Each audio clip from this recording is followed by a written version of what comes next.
तुम्ही इतक्या डोंगर यात्रा केलात, तर एक खूप संस्मरणीय डोंगर यात्रा असेल. ती जर तुम्हाला आत्ता परत करायची संधी मिळाली, तर ती कुठली वाट असेल, की ही दुर्ग यात्रा मला परत करायला आवडेल, कारण त्यावेळेस ती खूप सुंदर झाली होती? सातमाळा डोंगररांग आहे. हां, तर त्याच्यात धोडप किल्ल्यानंतर एक कोळढेर, हां. राजधेर, इंद्राई आणि चांदवड ही 4 गडांची छोटीशी जवळजवळ आहेत गड ते.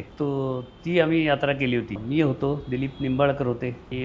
विजय महाजन हा पुण्यातला 80च्या दशकातला चांगला माउंटेनियर गिर्यार होता. गिरीभ्रमणमध्येच त्याची ओळख झालेली. त्यात खूप वेगळा अनुभव आहे त्याच्याबरोबरचा. तो जो त्यातला राजधेर जो किल्ला आहे तो अवघड आहे चढायला.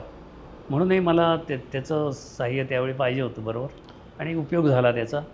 त्यावेळी राजदेरला एका बाजूला दोर लावलेले आहेत, त्या गावकऱ्यांनी लावलेले होते हां. आणि दुसऱ्या बाजूनी विजय महाजन आणि दिलीप निंबाळकर हे दोघं रॉक क्लाइम्बिंग किंवा कातळकड्यातल्या मार्गाने वर चढले. अच्छा. हां. आणि आम्ही दोघंजणं जे होतो आम्ही त्या ह्याच्या गवतवाल्यांच्या दोराने वर चढलो. बापरे! तरी मला त्यांनी वरनं बिले दिला म्हणून मी जरा सहज झालं ते वर चढणं. पण फार छान ती झाली होती. 3 रात्रीचे मुक्काम झाले होते आमचे वाह! ते. आणि थंडी चांगली होती. चांदवडलाही तसंच खूप एक छोटासा रॉक पॅच आहे, तोही चढून जायला लागला होता. खूप छान यात्रा झाली ती.